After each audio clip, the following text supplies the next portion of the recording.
guys. Welcome to Wednesday night afternoon tea light. We're going to kind of change up our time here just so we can accommodate more people. I am your host, Edie Cay, and I'm so excited because this evening we are talking to author Kate Quinn. In case you don't know who she is and have been living under a rock, Kate Quinn is the New York Times and USA Today bestselling author of historical fiction. Of course, that's why she's here. A native of Southern California, she attended Boston University, where she earned a bachelor's and master's degree in classical voice. She's written 4 novels in the Empress of Rome saga and 2 books in the Italian Renaissance before turning to the 20th century with the Alice Network, The Huntress, The Rose Code, and The Diamond Eye. All have been translated into multiple languages, and Kate and her husband now live in San Diego with 3 rescue dogs. I'm going to bring her on. Hello. Hey there. Thank you for having me. Absolutely. I'm so excited to chat with you, and apparently so is everybody else. Margaret is very excited. She's lovely. Oh, I see somebody chatted with Amy Runyon. My God, I love Amy. We end up DMing through half the day. And that's the fun part about having author friends is that you're always DMing each other. Like I have like these 4-way chats with all of my historical fiction author buddies where we're constantly zinging back and forth. And it's one of the best things about this entire job. It's totally true. I am currently listening to the Vulgar History podcast about Mary Queen of Scots, and I am desperate to have someone to talk to about it because I'm just like, you guys, let's talk more about it. I'm just so excited. But to put this focus back on you, so many of us are authors here as well as readers, and I have to say, I of course loved Diamond Eye so much. I mean, I also love the Rose Code and the Alice Network and all of those, but for some reason I really connected with Diamond Eye. And so I am currently having an issue with my work in progress. So I'm going to ask a very selfish question, which is like, I'm sure other people will ask, oh, you've written in so many different time periods. And so like, which one is your favorite? But I would like to ask you, of your works in progress that maybe never made it to publishing, or the books that you were like, I am never doing that again. Like, what was the biggest slog that you were just like, this is asinine. I should never have started this. The biggest slog for the Diamond Eye or overall? In general, overall, like what was the part that you were just like, oh yeah, this is terrible? I think I hit one of those in just about every book. I mean, I think after I remember after I wrote The Huntress, I was like, because, I wrote the Alice Network because I'd never written a dual timeline before. And I was like, oh, okay, well, I did that. And that seemed to work out, not too bad. And then I thought I could write a triple timeline. And then I wrote The Huntress. And in the middle of that, I was like, yeah, don't get cute with that again. There's going to be no like quadruple timeline. There is no more timelines. And I don't think I'm ever doing a triple timeline again. I did it once. Once was enough. Yeah. And then when I hit the Rose Code, it was like, why did somebody like me, who is not techie or mathematical minded in the slightest, or who has no gift at pattern recognition, why did someone like me decide to write a book about code breakers? Why? Why do I now have to understand how Enigma works? This is not fair. And I did it to myself. So that's the kind of thing that, I end up thinking, always there's some sort of point in the middle where I end up thinking that. So there are definite lessons that I guess I take away from it, from each book where I will hit something where I'm like, okay, I'm not doing this again. Like, I really would prefer to stay away from technological and mathematically oriented things in future, heroines in particular. I think I would like to avoid any more than dual timelines. I remember after I think it was one of my Roman novels, I said, no more child narrators. I hate child narrators because it is the eternal battle with having a child narrator where you have to try to have them be realistic to their age level and yet be trying to insert them into historical events so that you can have eyes on at a particular scene, and trying to narrate a scene through the eye of, like a 9-year-old and get across the political and historical ramifications of this scene. No, just it's not fun. So I was just like, no child narrators, no more than two timelines, and very limited techie and math stuff. That's at least 3 of the rules I have learned after hair-tearing nervous breakdowns in the middle of books. Okay, well, that actually does make me feel better, because I think I'm trying to put too many things all at once in mine, and it's making me. Well, what is your current book problem? Because I can tell you, if you're having a problem, maybe we can solve it. Because if there's anything I have learned, it's that other people's book problems are super easy to solve. It's your own that are absolutely impossible because you're too close to it. So what's yours? And maybe we can solve it. Ooh, fantastic. Wow, the interview has taken a turn. My problem is that I write romance, and so I've got 2 love stories and a murder and 2 timelines and 4 perspectives. Okay. So I try to get a word count of around 90,000, and I'm at 60,000 right now. And my 1 love story is exactly where it needs to be. My 2nd love story is, I have no idea, because I'm also trying to make the villain, like, I'm trying to also show why people liked the villain in the first place, and it turns out he's a terrible person, which is why he gets murdered in the other timeline, so that, like, the whole thing, the entire rest of the series, it is acknowledged that this is a very terrible human being and that he's dead. And so this is a prequel, so it's like the first page is he's dead. And so I'm dropping all of these little red herrings of, like, everybody wants this dude gone. So who did it? So who got him gone? So I am thinking, like, do I need to break this into, like, 2 books? I have no idea. I don't know. Well, I'd say probably don't try to break it into 2 books, because if there's anything I know, it's that I've done that twice, and it always ended up, I think it wasn't necessarily the wrong choice, but if you can wrap it in 1, I think that's probably a better solution if possible. But maybe you need a well-timed flashback, or if you're doing 2 different timelines, are you doing them each separately and then you're going to weave them together later, or are you cutting back and forth as you go? So originally I was cutting back and forth, but then I was getting so into my early time, like my before timeline, that I was like, okay, I'm going to push this off, and I will write the later timeline last, and then put them back in and weave them in. I think my advice would be go back to the point where you had your timelines interwoven back and forth, and start doing that again.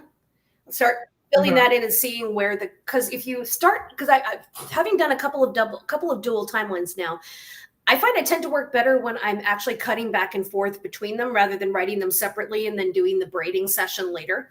And, and it's not a one true way thing. I think whatever works for you is good. But if it's sort of stalling right now, maybe that's a good thing to go back to, because I found that the advantage when you're cutting back and forth between the timelines is that it makes it easier to tease out the parallels between your 2 storylines.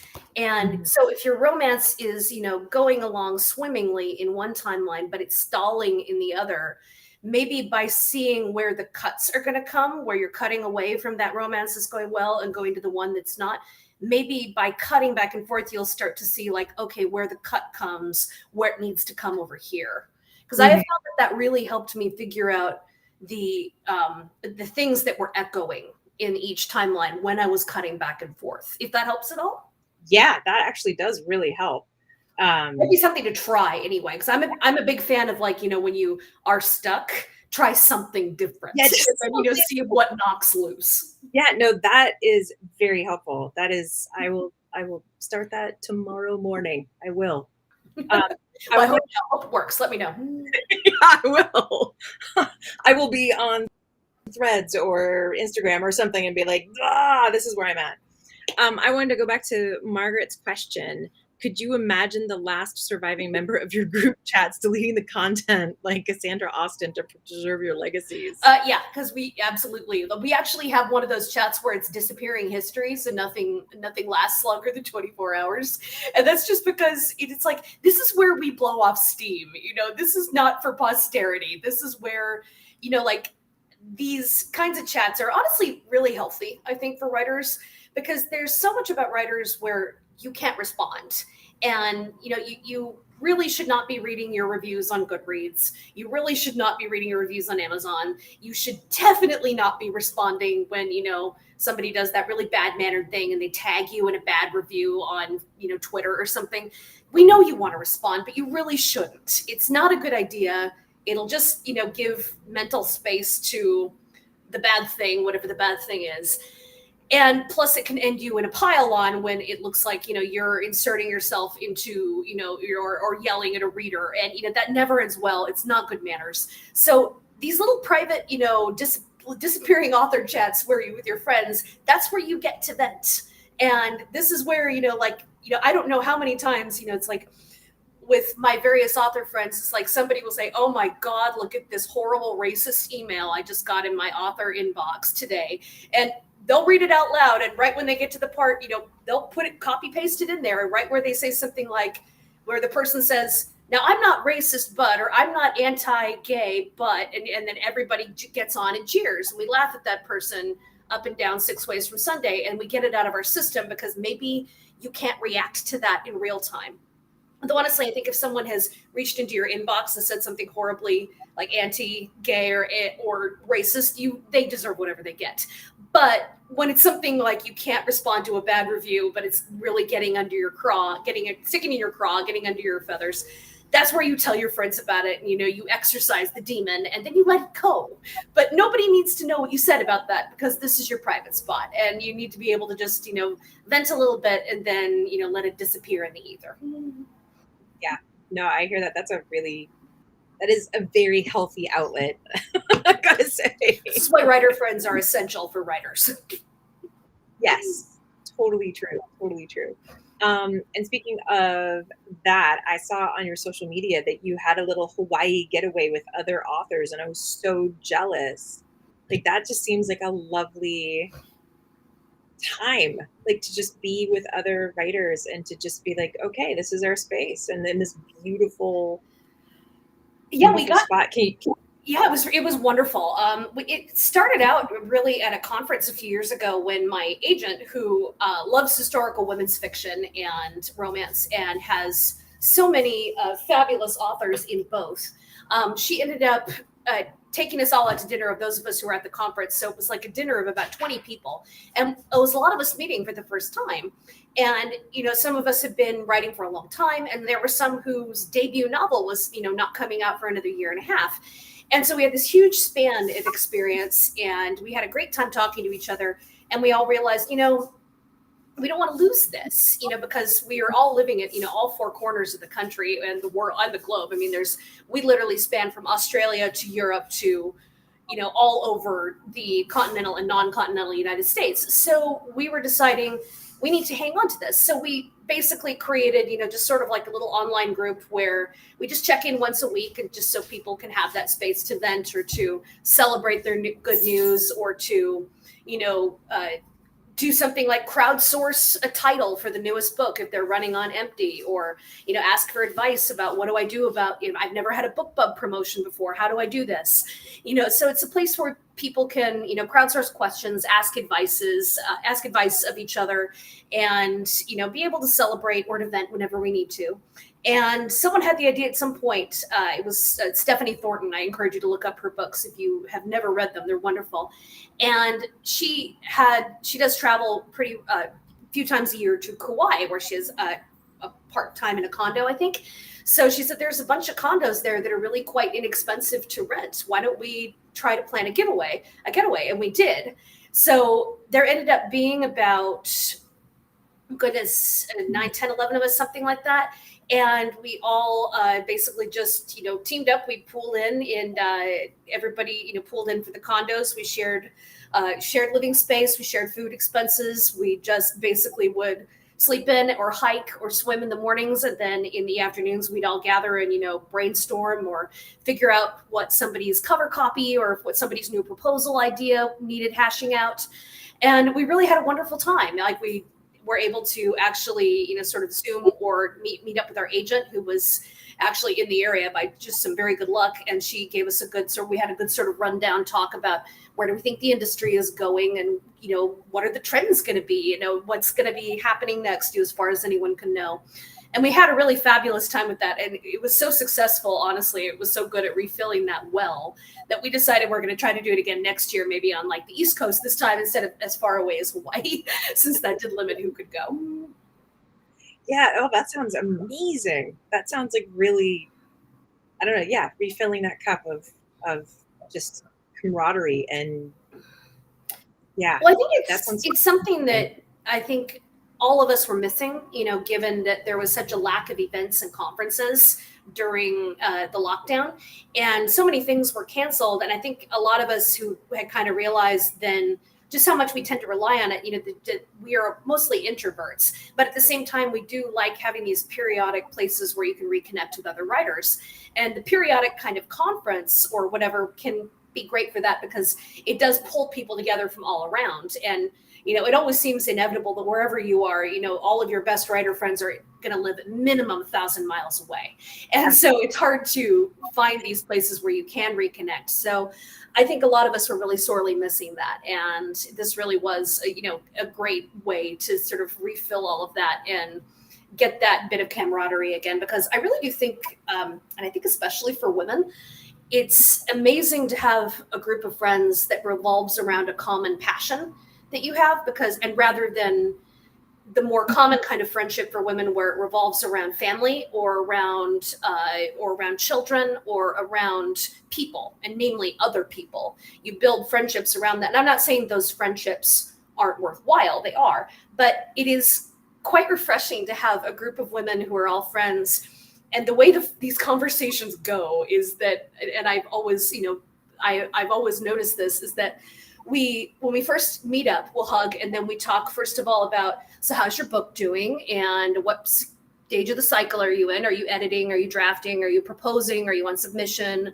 Are you in copy edits? God help you. You go with that. And then after that, it's what are you going to be writing next? And then it's, where do we think the industry is going? What's the book world gossip? Anything new in publication world?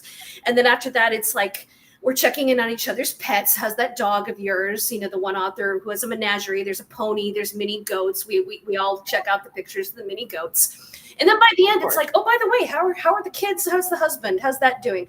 And it's like, it's refreshing to have female friendships where the relationships are kind of at the end of the line, and your mutual passion is the thing that you talk about first. And I have found it funny where I've sometimes realized that, like, I may have been friends with another writer for 3 or 4 years, and I can name all their books in a row and all their book heroines, hair color, eye color, and secret wound. But I'm still not 100% sure on how many children this writer has and what their names are. So it can be refreshing to have a friendship like that. Yeah, no, it's lovely. I have been definitely thinking a lot about authors and women authors who have children, and how do you, especially prolific women, how do you manage to balance everything and still produce? And I can't remember who I was talking to about this. And it was like the 1960s, I think, maybe the 50s. And she would just make sounds on the typewriter, even if she wasn't actually actively writing, so her children would leave her alone. So she was just like, I'm writing, leave me alone. I remember, I think it may have been Nora Roberts who said she put a sign on her office door that said something like, do not, mom is writing, do not interrupt unless in case of fire or blood. And then she said something like, and even then I had to break it down further for the little buggers, so that I said, okay, in case of structural fire or arterial bleeding. There you go. Be specific. And Margaret is saying, yeah, okay, yeah, I was just in Andalusia. I was not there with other writers. I was there with my child. So it was different. I spoke at a conference virtually, but it was not a writing thing. So yes, I am jealous. And Jill is saying, are you able to share any details on any of your book to screen adaptations that are in development? without betraying any picket line or protest ethics? No, I basically don't have any news. That's the thing. I have three. It's the Alice Network, the Huntress, and the Rose Code that are sort of in. Have been optioned for limited series, and they have been essentially just putting together the team as far as script writers and showrunners and that kind of thing. And but essentially there isn't any news yet anyway about acting or casting or like when something would be filming or where it will be streaming or anything along those lines. A lot of different stepping stones have to be hit in order for a book to make it to the screen. And so we're nowhere near any of the big kind of announcements like that. And then of course, the writer's strike happened and everything pretty much ground to a halt. And I'm totally okay with that because I believe the writers need to be paid what they're worth. So I will probably have more news once the strike is over, hopefully when they've gotten what they deserve and what they asked for, and once everything does actually sort of grind back into production again. But right now, I really don't have much news, I'm afraid. Just that people seem to be enthusiastic, and the team seem to be very happy overall with progress. And I'm just crossing my fingers that'll be the case once we are on the other side. Yeah, no, absolutely. Of the books, I feel like the Rose Code for me going into film would be so spectacular. And I think it's funny that you were saying that no more math, no more pattern, none of that. Because I really did enjoy that. I really, I don't know, Benedict Cumberbatch in the Alan Turing biopic, like that was very much felt that. Well, the nice thing is that the team that picked up the Rose Code is the same production company that did The Imitation Game with Benedict Cumberbatch. So clearly there's some Bletchley nerds on that production company, and that makes me feel very happy because I think that was a very, very well done movie. I who knows? I think it would be lovely. The thing, I know I did say, of course, no more mathy stuff, no more techie stuff. And, I think that would be probably good, just so I have less hair tearing in future. But the thing I did realize kind of in the middle of writing that was that it wasn't my job in the end to try to teach the audience how to break Enigma ciphers. You can look up plenty of memoirs and YouTube videos that show you how to do that. And, my job instead as a novelist is to tell you how does it feel to break an Enigma cipher. So that's really where I realized is like, okay, I don't actually have to know this right down to my bones the way that some of these scholars who've spent their whole lives studying it do. I'm never going to be able to match that unless I spend my whole life doing it, and then I'm never going to do anything else. What I do know is to know enough to be able to tell you, how does it feel to do this? And so that's the thing that I ended up really leaning into when it came time to write some of the stuff that I was still a little hazy on some of the exact details of how it worked because it was very, very complex. Yeah. It's called the Enigma machine for a reason. It's supposed to be. Oh yeah. And Margaret also has, hashtag Bletchley nerds. It is a good, yes. That's a good hashtag. It's a good hashtag. McCall is asking, what period or decade will we be reading upcoming in your books? Like, are you working on a new era?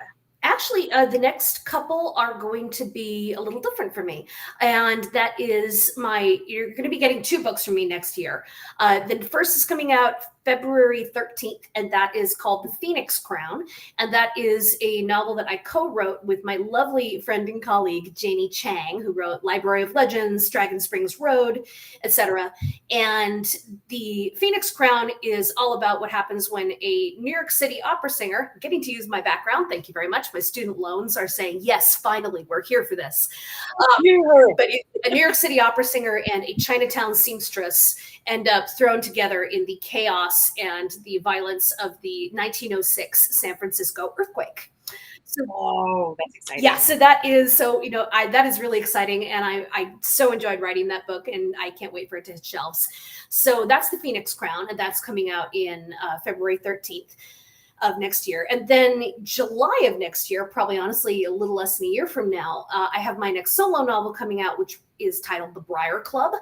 and that is about an all-female boarding house in early 1950s Washington, D.C. So we're talking McCarthyism, the Red Scare, the Lavender Scare, the Korean War, the Cold War, the nuclear arms race, the end of the World War II women's baseball leagues. It's all kinds of really great fun stuff, and I really can't wait to read that. I really can't wait to have that one hit shelves as well. I just turned that into my editor. Oh, that's exciting. That's really exciting. So it seems like you're kind of like slowly inching closer to now. Like you started with ancient Rome, like we're just getting a little bit closer. I think I'm never going to be wanting to write an entirely modern story. I really do love the more distant past. And I think about as close as I'd be interested in going would be the 60s, maybe. And I think in part it's because I like things when they're a little more distant, and I think also in part it's the clothes. It's like once we leave the Jackie Kennedy era, I'm sorry, I'm not that big a fan of 70s clothes. The bell bottoms, the patches. I'm not that big a fan of 80s clothes with the hairspray and the shoulder pads and the stirrup pants. And it's like, I really don't want to have to dress heroines in that. I want to dress my heroines in something I'd actually like to wear. So really, the fashion is a no for me. So really, I think mid-1960s is about as far as I want to go. I gotta say, stirrup pants, I hated them so much. Yeah, I lived that in middle school. I don't want to do it again. Hard pass. Hard pass. I think we're at the same age because, that's I had them, didn't like them. No thanks. But I hear you on dressing them, and like even though it's a little, I don't know, dowdier when you start thinking about World War II civilians, like what the women are, but you still have like this sort of like classic feel to that kind of. Well, that was one of the reasons I did like sort of having a juxtaposition in, it's another reason I think there is a good reason to have a juxtaposition with a dual timeline, is because if you have one timeline in which things are set in a wartime and are a little bit grim, if you have a secondary timeline that can be at a different point of history where you can add a shot of glamour or peacetime verve, then you can, provide that little bit of contrast for the reader, which is nice because I'm, when I was writing both Alice Network and Rose Code, actually, you saw the wartime grimness where people are, struggling along, and, everything is, rationed or, extremely difficult to get, from good food to good clothes. And everything feels a little gray in a lot of ways. But then you have the post-war period where there is a little bit, at least, where things might still be hard in a lot of ways, but you can have a different feel, and you have the new look sashaying its way on. So at least there's a little dab of glamour in there somewhere for some people. And you have at least, a little bit of a different feel about it. It's kind of like when you have flashbacks or different time zones in a movie, and they show the difference by showing a different filter, so like the wartime years will look subtly a little more gray, and the, maybe the post-war years are just filmed in that slightly more golden shot. So suddenly everything looks just a little bit more sunny. It's a little bit like that in terms of when you're, creating the feel for a dual timeline. Yeah. Oh, that's actually a really interesting way to think about it in like a cinematic term. For dual timelines. And I want to talk about our shared education. So I got my bachelor's in classical piano, and so I was an accompanist for many, many vocal students who are getting their master's or bachelor's. So I did not go to a place like Boston University. I just went to Cal State Hayward, which of course is now renamed into something else. So it's basically like I didn't go to a college because it doesn't exist anymore. Got renamed. So, I have performed with so many fabulous pianists who were great at accompanying a voice, which is a very different kind of talent for a piano player than solo piano. And, a piano player who can really accompany a singer and know how to partner a voice is an absolute gem. So I will say that, this is hard stuff, and it certainly counts if you got a degree in it, regardless of where the college is or no longer is. And may I also just say, I am sorry for the number of times you probably had to play the Zerlina arias from Don Giovanni for auditions, or that horrible song called The Rose. Because those are two I remember that show up in auditions a lot for sopranos, and I'm sure you thumped your way through a bunch of them. So I may have just blocked it out. I just don't remember that one at all. But, yeah, there are a certain number of them I know that their pianists were practically grown when you pulled out the music, and I just feel like, I'm sorry. there is like I can't remember the name of the publisher of it, but there's like the 24 Italian arias. 24 Italian songs and arias for soprano. We all had it. Oh yeah, I remember it.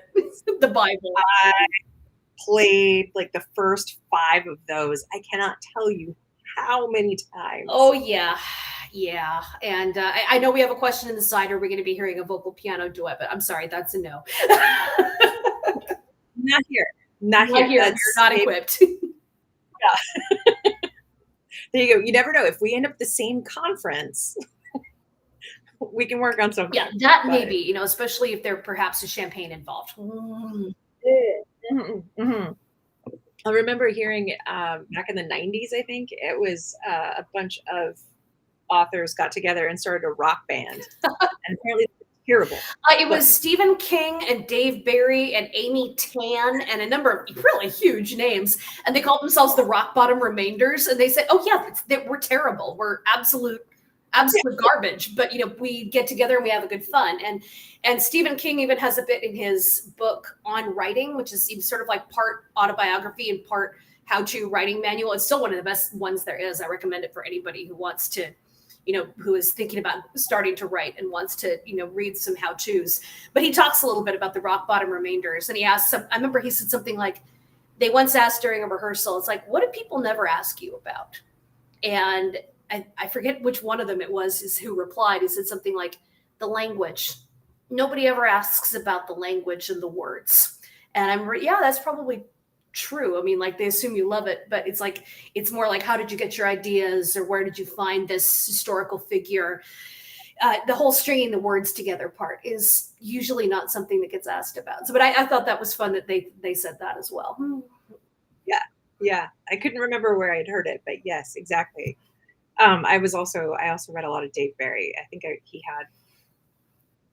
had something that was many, many years ago. Oh yeah, I had a lot of the early Dave Barry. It's fun stuff. Yeah, no, he's really funny. Yeah, so maybe we can work on something if we both end up at the same conference at some point, and then we can be better than them, and that would be nice. Because it's the only way I'm going to be better at it. That's a date. It sounds good. Yeah. And I won't pick anything from the 24 Italian songs and arias for the soprano book. I promise you that. Okay, fantastic. Yeah, I think I accompanied for my senior recital. I did the E.E. Cummings did a song cycle, or someone set E.E. Cummings poems to a song cycle, and I'm trying to remember the composer, and I can't right now. But yeah, it was a very strange but fun little, I think it was 6 songs. It was delightful and weird. Well, the closest I've actually had historical fiction and singing really overlap was for my graduate recital, where I did, and I really did it because I'm a history nerd, but Libby Larsen, who's a 20th century female composer, for those who are watching and who are not quite as up on your modern composers, Libby Larsen did a cycle of songs about the wives of Henry VIII. And she used as text the actual letters from and words written by the various wives. Now, she doesn't do the 6th wife. She only does the first 5. And I'm not sure why that is. Maybe it's because, divorced, beheaded, died, divorced, beheaded, and then she left it unbeheaded. She's figured the one who survived. She doesn't really have a song except maybe, oh, thank God I'm still alive. But the first 5 wives, she did a cycle of songs, 1 song for each wife. And every wife, she used the actual words that she had written during her lifetime in various ones from letters and things. And I did and there are a cycle of songs for piano and soprano. And I did those, and some of them are very spiky, very modern, but they're quite wonderful. And I got to enact, and enable, really embody, The Wives of Henry VIII, and I'm a complete Tudor history nut. So this was like, okay, I am here. I can absolutely, give me a moment when I am Anne Boleyn on the scaffold and I'm saying, I'm singing, please tell the executioner, my neck is so little. And, it's like these are like, the one where Catherine Howard is on the scaffold saying, I die a queen, but I would rather die the wife of Thomas Culpeper. And it's like, like I knew all that history. It was all at my fingertips. And it's like, I am here for this. So I sang those, and that was a tremendously fulfilling experience. And they're kind of wonderful songs. They're definitely a little weird, but they're cool. And that was probably the closest I've done to, like history and music really coming together. Although actually I had another recital that year where I did all the arias of Cleopatra from Handel's Giulio Cesare. I accompanied it with a paper about Cleopatra and in real life, and how did she compare to the Cleopatra in the Handelian opera and in various other things. So it's like I have found ways to bring my love of history and the love of music together. But I am finally feeling very excited with the Phoenix Crown coming out, that I finally have a heroine who is an opera singer. Because if we want to talk about, like tearing my hair over having codebreaker heroines and pilot heroines and heroines who do all these things that I have no idea how to do. Well, I finally had a heroine who I did not have to research what she did. I know what it is like to be a singer. So that was a lot of fun, I have to say. And it was a little bit of a rest for me. That's awesome. I'm kind of curious. Like I am very particular about reading about musicians because I dislike and then the magic of music took over and it just detaches, in my opinion, it often detaches the amount of work that musicians put in and makes it magical. And I dislike that immensely. Yeah, I actually hate that too, because especially, I mean, like at least for a singer, you really can't practice at least more than an hour or so a day, because you're going to wear your voice out if you do that. At least I found like an hour a day is a sweet spot, and then you'll be spending other time on your languages, your role learning, all kinds of other work goes into it that's not necessarily just singing. But for especially other instruments, I mean, like I remember talking to pianists who considered themselves slackers, and this is at the college level. They aren't even like, we're not talking virtuoso stars here. We're talking college student pianists who consider themselves slackers if they only did 6 hours of practice a day. And yeah, that's the kind of thing where it's like periodically, like if I read like a pianist hero in a book who's supposed to be a piano player, and I'm like, where is the practicing? Like, why is it that, like, why does he have all this time to be finding a murderer or like wooing the heroine? Why do we never see him at the piano except when he's like staring moodily into space and periodically plinking a note? I mean, it was like, where's all the hours of practicing fitting in here? Because I'm not seeing it. Exactly. That is 100% my issue is, because music isn't magic. Music is wonderful and it's transformative and is all of those things, but there is work. It is work, and you have to dig deep, and it's intellectual, it's physical, it's all of those things.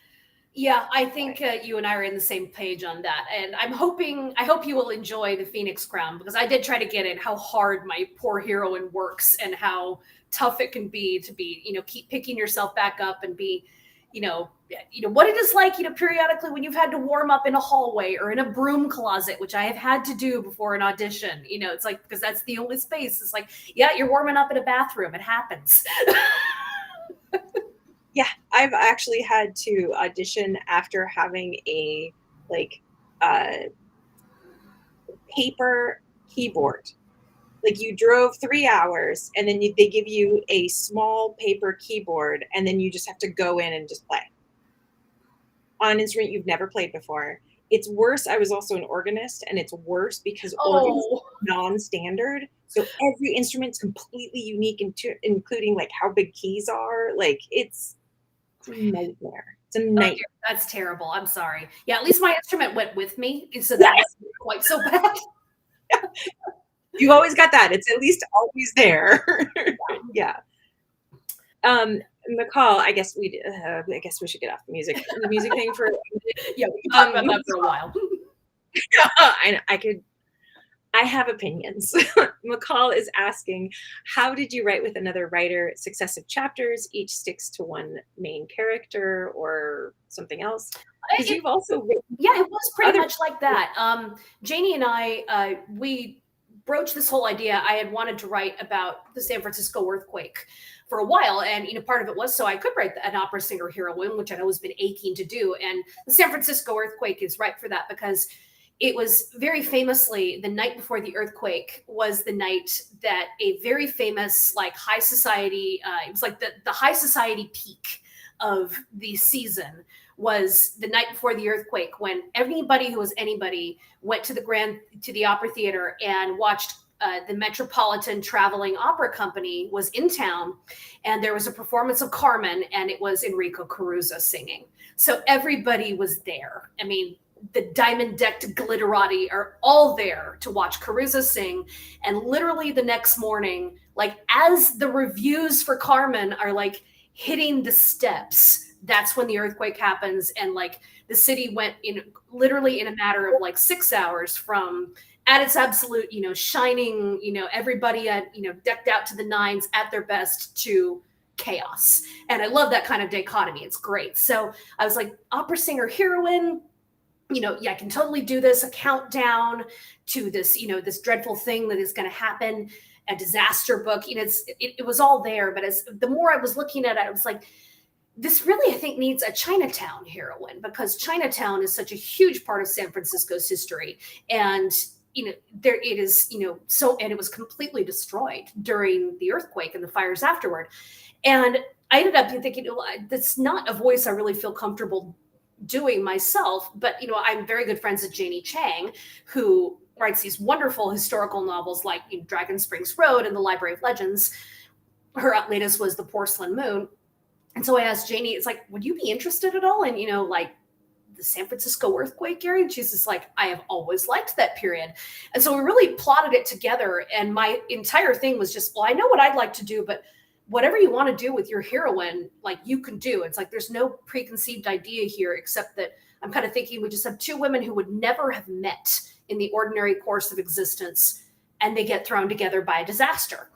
And so with that as a guideline, she formed out a character that she wanted to write about, and it became about and we basically mapped the whole thing out on a spreadsheet, and it really became alternating view chapters with alternating viewpoints. So it's I had all the odd numbered chapters, which are from the viewpoint of the opera singer, and Janie had all the even numbered chapters, which are from the viewpoint of the Chinese seamstress. And so we mapped it on the timeline pretty much all right, this is when opera singer arrives in town, and that's when the book begins. When is it that they first meet? How much time does each chapter, each new scene cover? And all leading to the earthquake itself. So that way we knew exactly how much time was and what basic event was supposed to be covered in each book, or in each chapter. So that way, if one person got ahead a little bit, it didn't really matter. They could keep on writing if the other person wasn't quite there yet. So we each wrote our chapters, and then we would throw them up as soon as they were done into a shared Google Drive so the other person could read. And whenever we had things the heroines in the same scene in one chapter, if I was writing it, I might say, put something in brackets your heroine says something here about blank. And then I would just leave a note on the margin saying, Janie, please fill in whatever you think she would say, because you know this character the best. So she would write the dialogue for her character in my scenes, or she might rough in something that my heroine would say. And then when I read her chapter, I would say, could I phrase it more like this? Because I think she'd put it much more like this to be in character.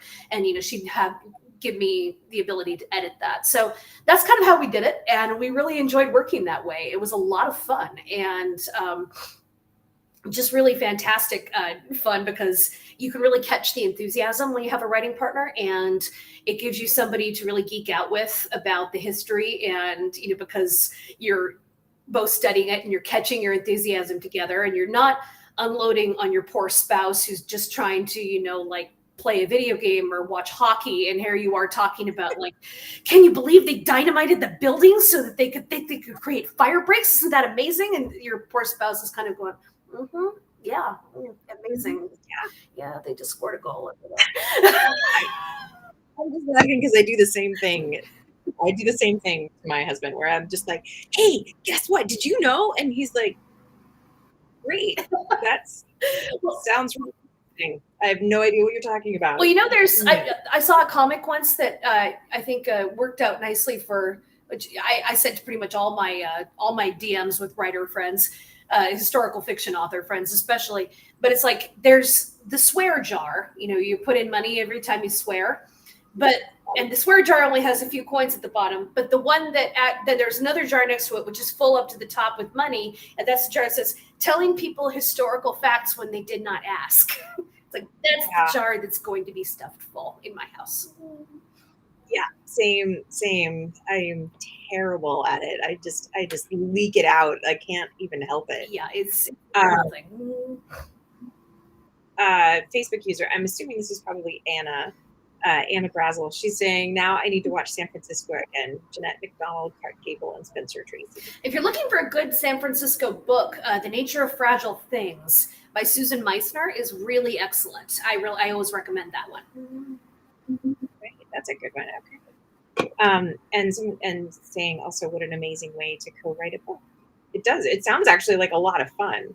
It really was. I mean, I think the thing about the main thing that Janie and I went into this with was, we want to have a book that we're proud of, and B, hopefully this will be a way to be able to take a trip around the country, and in the guise of a book tour, which means that our publisher will send us on it, so we get an excuse to travel together. And B, and then C, we wanted to have a friendship that was intact by the end of it, because writing a book together, it's one of those things where it's like everybody works very individually. So we wanted to make sure we're very respectful and very careful about how we approach this.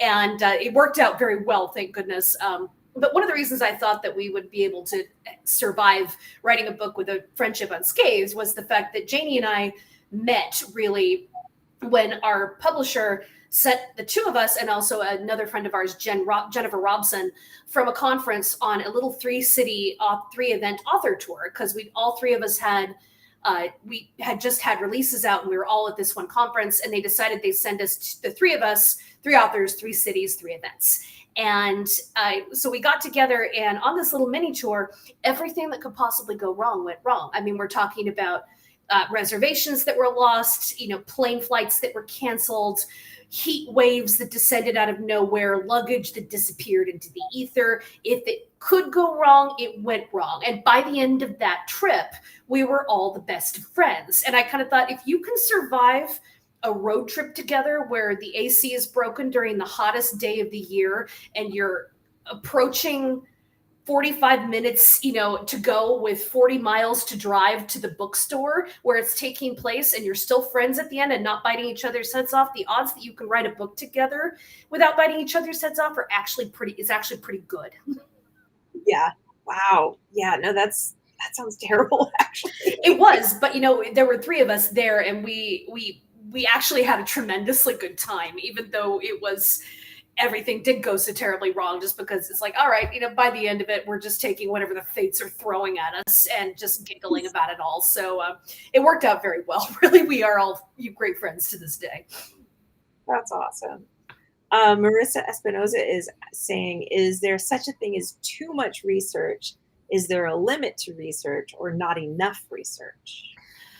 I think there is such a thing as too much, and there is such a thing as too little. When it's too little, that's when you end up with what I think of as like a wallpaper historical novel, where the historical setting feels wallpaper thin. Like it's a couple of details, but it doesn't have the feel right. It's like where somebody managed to figure out like what kind of dresses people wear, but they didn't figure out the terms of a dress that people use, or it's like I remember when I watched Titanic, thinking this is a little bit of a wallpaper historical, because it's like he had all the costumes so beautifully right. Everything looked beautiful, but he didn't figure out that people at that era didn't call each other by their first names right off the bat. And I was just like, that's the kind of thing that could make it feel like a wallpaper historical. You got something, there are a few details that are really, really great, but then the rest of it kind of doesn't feel lived in. So that you do want to avoid that. And I do try to avoid that too when, doing my particular research. There is a thing that was too much research too. And in practical terms, for writing, it can mean it's too much research when you hit the point because you have to hit a point when you have to stop researching and start writing. And it is very tempting quite often to always think, well, there's always one more book I could read. I can understand more. I could get more in. But at some point you have to stop because there's such a thing as a deadline and it's going to come at you, whether you're still reading for your research to get the perfect novel down or whether you started to write or not. And at some point, this is sometimes where your friends and family or your agent have to perform an intervention and say, put the Amazon buy button down and stop hitting it. You need to stop buying books and reading books and start drafting a story. So that's part of it from the practical side. And from the other side of in terms of what is too much when it's already on the page, well, the first job for a novelist is to tell a story that's going to entertain. So therefore, you can have too much historical detail in the book if you're including stuff that isn't relevant to telling a good story. And that can be the kind of place where it breaks your history nerd heart to cut out a certain paragraph because you put 5 hours into researching that paragraph, damn it. And like you had 16 tabs open and like you put work into this. And it's like, yeah, but it doesn't advance the story. So it doesn't advance the character. It doesn't advance anything. It just tells the reader how much you know about this time period. And that's the point when readers get bored. So I'm sorry that you had 16 tabs open, and I'm sorry that you sunk 5 hours into this particular rabbit hole, but it's gonna go. And that's the place where you need to figure out where those spots are, where you stopped telling the story and you started info dumping about something that you thought was really cool in your research. Speaking of that, on your website, you have a whoops page, which I adore. And on there, you talk about in your Empress of Rome series, how you thought it was kind of hilarious to use vomitorium as what people commonly mistake a vomitorium as, and you got some angry letters about it. Yeah, it's like, but that was like my second book, and I didn't know. I feel like I didn't know anything then. It's like I thought, hey, this will be kind of cute, right? And I threw it in, and it's like, that wasn't cute. It was just made people think I didn't know what I was talking about. I was like, okay, like, yeah. I think actually I went back and I asked my editor, can we change the master file at least and change it to this, so that way, at least the future printings or any e-copies will be more correct, but it's one of those things that I kind of feel like, what did I know? I was a baby author. I felt like I feel in retrospect, like I didn't know anything. So it's like, there are more mistakes in the earlier books, because there's stuff that I didn't know to fact check and plus we're talking about a time when most of my stuff was still done in books and not, online. So easy online fact checking was harder then. But yeah, even so, it's like you can even, any book that I have written, even the most recent, it's like there's always something that gets through. And that's just human error in there. And because you can read and research something for 10 years and have, 100 sets of eyes go over it, and somehow nobody catches it.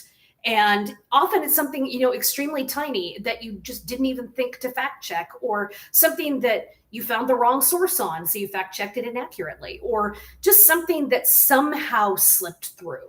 And these things just happen. So at that point, I just put it on the whoops page, and then I asked my editor if I can correct the master file, and then I just move on. Because, other than that, if you're never going to publish a book until the book is perfect, you're never going to publish a book. Yeah, it's just not going to happen. Yeah. That actually kind of goes into I think probably my last question. So on your whoops page, you had one where you described a character as going down like a sack of potatoes or something with a sack of potatoes, but it's ancient Rome. And in your brain, potatoes didn't exist there. Yeah, it's like, that's a classic case. Yeah. And because everyone's like, yeah, I know exactly what a sack of potatoes does, and like you have that idiom in your head, and well, that kind of goes into like there's an element of translation that a historical author has to use because they like so I write Regency era, and there are a lot of times where we have the same words but they don't mean the same thing anymore. So yes, I can use that word, but a modern reader is going to see that and think of something completely different. And so when do you choose the modern word to make sure that the usage is clear to a reader versus when do you stay true to your period? That is always going to be a judgment call. And I totally hear you on that, because that thing with the potatoes is like, I wouldn't have put potatoes on the table at a Roman era banquet because I know that ancient Rome did not have potatoes. But somehow the simile came into my head, and that just went right by because it was a simile.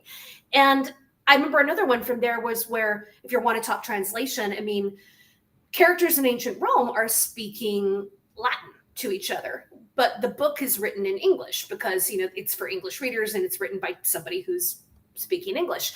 So I think I actually had in that book, you know, since I had a character who was kind of casual and slangy, he used the word okay.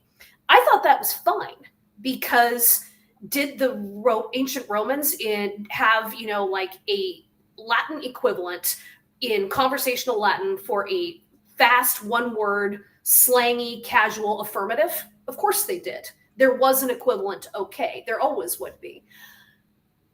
So I thought, yeah, that'll be fine, you know, right? But that sounded modern enough that it threw some readers out of it and made them think that just, it feels too, you know, okay didn't come around until, you know, the 20th century. And I could say, I do feel like that's not necessarily a mistake. I can say it's not wrong. I'm saying, like, they're saying the equivalent of okay in Latin, which works for them, and it's a translation into English, essentially for the sake of an English-speaking reader. But on the other hand, is that a hill you really want to die on? And I think that's really what it comes down to is this the hill you want to die on? And if the answer is no, sometimes it's just easier, even if you have a perfectly defensible reason for using, you know, a particular phrase, a particular word. If it's going to if you think it's going to pull the reader out of the story, it might be worth not using. I don't think I ended up using okay in later Roman novels because I just decided, you know, I think it's not technically an error, but if it pulls people out of the story too much, then, you know, there's not a reason necessarily to include it. And, you know, for Regency or for, you know, Victorian era stuff, that comes up a lot with other words. Like I remember thinking just the other day that someone in a novel said something like, oh goodness, how queer.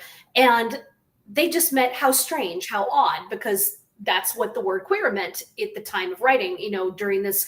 But it is going to cause a bit of a snicker for those of us who are born and raised in an era where queer more commonly does not mean strange or odd. It's used in other ways. Or, you know, who was like any poor English teacher who has to teach teenagers some period story where someone says like, oh goodness, he ejaculated, because ejaculated used to be a term like exclaimed. It's just a dialogue tag. It just means exclaimed, but, you know, like good luck trying to get your class to stop snickering. You know, so are you going to use that word when there are other words that are probably going to hook the modern reader less?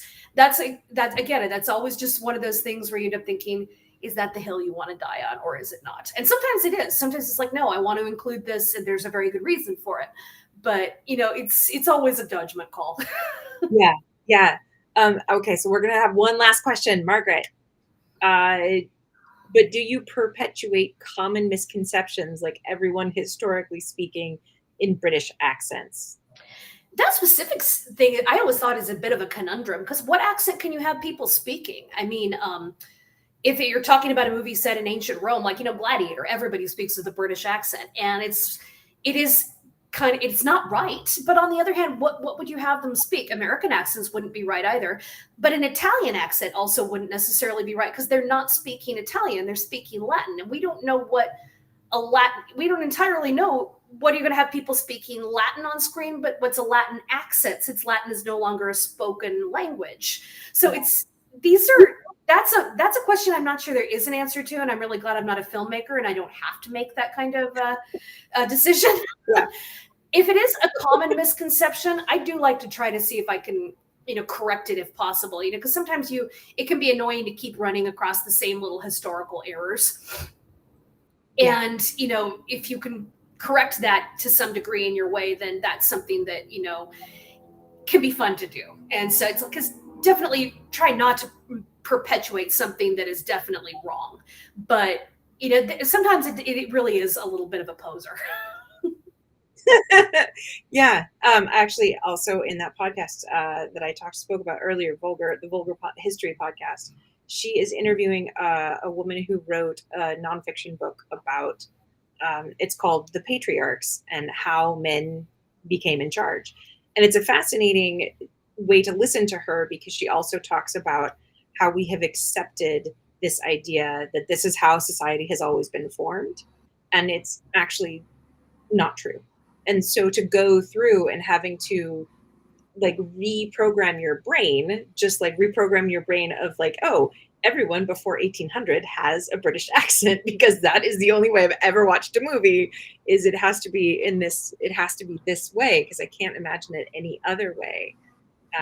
But I think that's one of the really interesting things about writing female characters, and you do this in your books as well, especially with Diamond Eye, where here was this woman who was real. She, in fact, does have the history, like of most sniper kills reported.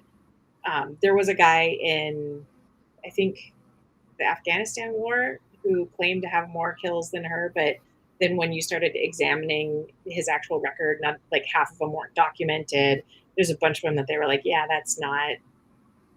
He wasn't there at the time, so she still holds the The record. most for female in recorded history. Yeah, I think there are other snipers who had more, but it's like, yeah, I've had some people. It's just like, well, that can't be real, and it's like, no, it was, or at least it's what is recorded. It's what we have, and maybe there's some things that are a little bit different, and you try to address that in the story. That sometimes sources can be biased or layered with propaganda, but it's like there certainly was a story still worth telling.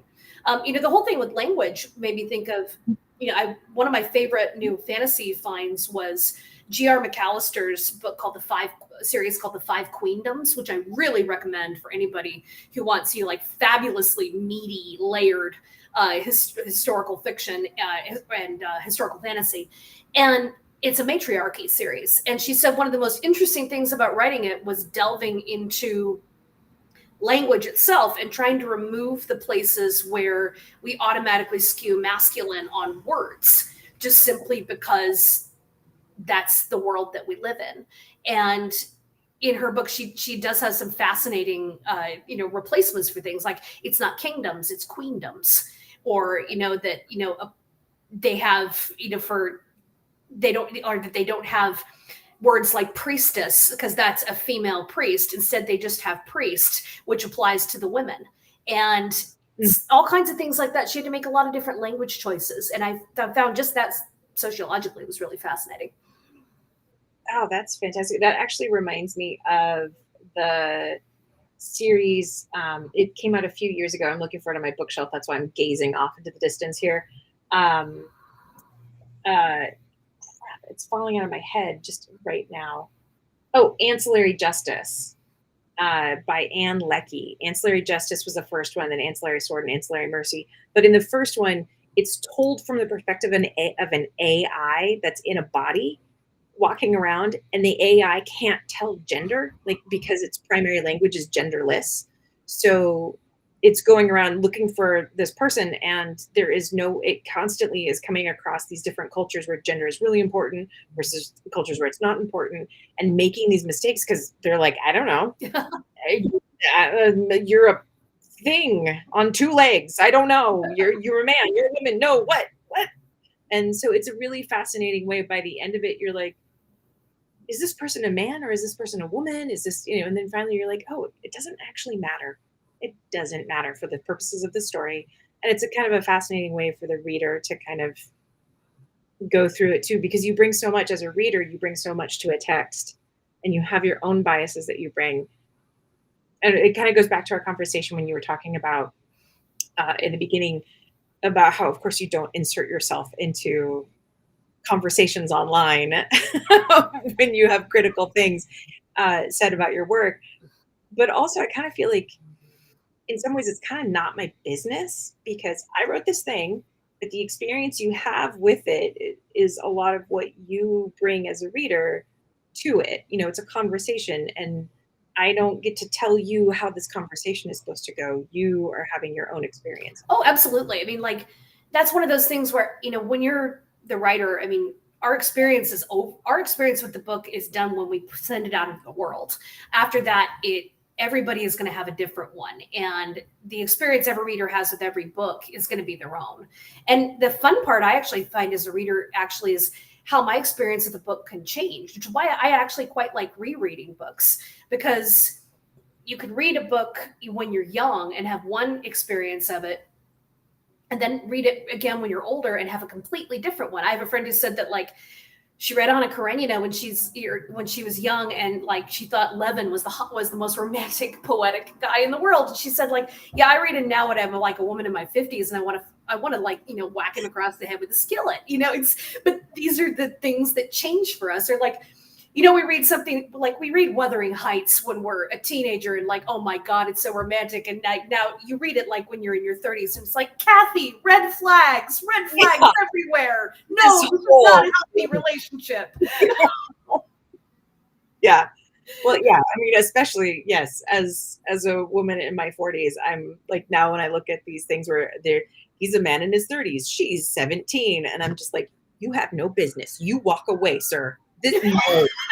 It is true. Sometimes when you read stuff that you've loved and you're, young, as an adult, you'll be like, oh, it can a little bit ruin the magic. But on the other hand, sometimes it just makes it something different. Like I remember someone else saying her whole experience of Pride and Prejudice changed once she became a mom, because she's just like, when you're, a girl and you're in your 20s, like you're Lizzie Bennet all the way. You're Elizabeth Bennet, and you're so embarrassed by the mom because she's so awful and grasping. But then like this one friend of mine said, like, yeah, but I became a mom, and I was like, I had sympathy for Mrs. Bennet after that. She was just doing the best she could. She had 5 daughters and she needed to get them settled and safe, and she had a very narrow window to do it in, and she didn't care if she looked tacky. She was going to make sure her kids were okay, and I get that now. And I was just like, okay, like I get it too. Yeah, exactly. Well, and actually, I think that is why I connected so much with the Diamond Eye of yours, because I have a 5-year-old son, and in the beginning she has a 5-year-old kid, and that's like her point where she's like, I'm gonna go shoot some guns, and there's a part of me that's like, sometimes that's how I feel too. Like,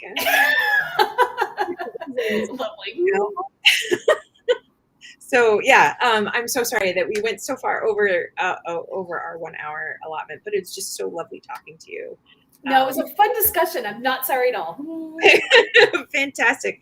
I'm going to pop you off, but if you wouldn't mind sticking around for just a second after we finish going live. All right. All right. Thank you so much. And yes. Oh, and sorry, people are just saying things here. Yeah, I've been reading those on the sideline. I will say, for the user who's afraid to read Jane Eyre stands up. I mean, like, okay, the lying is not great on a modern thing, but it's like, I will say Jane Eyre stands up to a modern rereading. It really does. Yeah. Yeah. And Marissa Espinoza is saying Kathleen Woodward's romance novels always had young females with older males, and now that would. Yeah, I read a couple of Woodward's when I was younger, and I'm tempted to look at them, and it's like, oof, okay. Yeah. There's some of the older romance novels I just can't do. They're just a little too.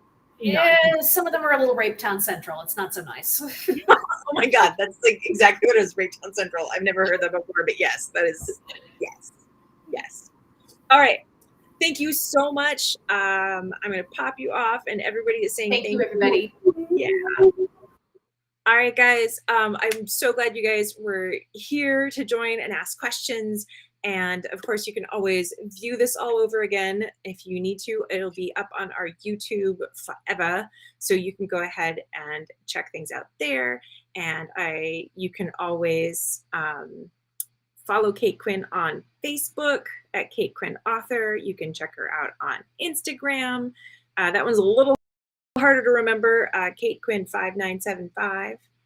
And then, of course, you can always follow us on Instagram, Paper Lantern Writers. You can join our Facebook group, Shine with Paper Lantern Writers.